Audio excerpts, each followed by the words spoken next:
안녕하세요. 인천 한노TV입니다. 지난 시간부터 유연근로시간 제도에 대해서 알아보고 있는데요. 오늘은 그중 사업장 밖 근로시간 제도에 대해서 알아보도록 하겠습니다. 사업장 밖 근로시간 제도는 업무의 대부분을 사업장 밖에서 행하는 경우에 활용된다고 볼 수 있는데요. 근로기준법 제58조 제1항과 제2항에서는 근로자가 출장이나 그 밖의 사유로 근로시간의 전부 또는 일부를 사업장 밖에서 근로하여 근로시간을 산정하기 어려운 경우에는 소정근로시간을 근로한 것으로 본다. 다만 그 업무를 수행하기 위하여 통상적으로 소정근로시간을 초과하여 근로할 필요가 있는 경우에는 그 업무의 수행에 통상 필요한 시간을 근로한 것으로 본다. 이때 그 업무에 관하여 근로자 대표와의 서면 합의를 한 경우에는 그 합의에서 정하는 시간을 그 업무의 수행에 통상 필요한 시간으로 본다 라고 규정하고 있는데요. 출장 등으로 근로자가 근로시간의 전부 또는 일부를 사업장 밖에서 근로하여 근로시간 산정이 실제로 어려운 경우에는 노사 간의 분쟁이 일어날 수 있으므로 이러한 규정을 통해 일정 시간을 근로한 것으로 인정할 수 있는 근거를 마련했다고 볼 수 있습니다. 사업장 밖 근로시간제의 유형은 세 가지가 있는데요.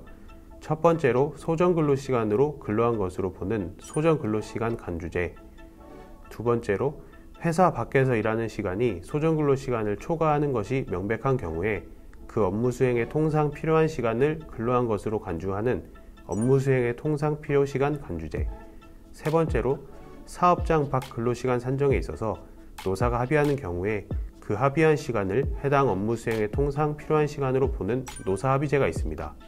사업장 밖 근로시간 제도를 도입하기 위해서는 세 가지의 요건이 필요한데요. 그 요건으로는 첫 번째, 사업장 밖에서 근로시간의 전부 또는 일부를 근로할 것입니다.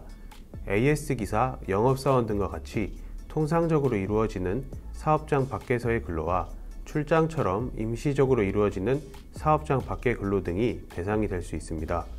두 번째는 근로시간을 산정하기 어려운 경우에 해당하여야 합니다. 사업장 밖에서 이루어지는 근로라고 하더라도 사용자의 구체적인 지위, 감독이 미치는 경우에는 근로시간의 산정이 가능하므로 사업장 밖 근로시간제의 적용 대상에서 제외됩니다. 세 번째로 근로자의 동의가 있어야 합니다. 이러한 동의는 통상 근로자와 비교하여 근무 장소 외에 다른 근로 조건에 변경이 없다면 근로자의 개별적 동의를 얻으면 실시할 수 있습니다. 마지막으로 사업장 밖 근로시간 제도와 관련해서 출장 중 다음 목적지로 이동하기 위한 시간이 야간 근로에 해당하는지 여부를 여쭤보시는 분들이 있습니다. 이와 관련한 행정 해석이 있는데요.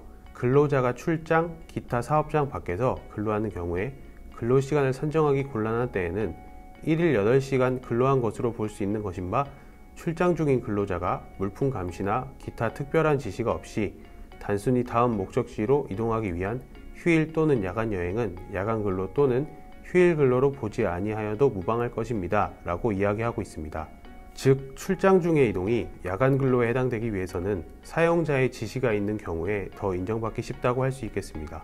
오늘은 유연적 근로시간제 중 하나인 사업장 밖 근로시간 제도에 대해서 알아보았고요.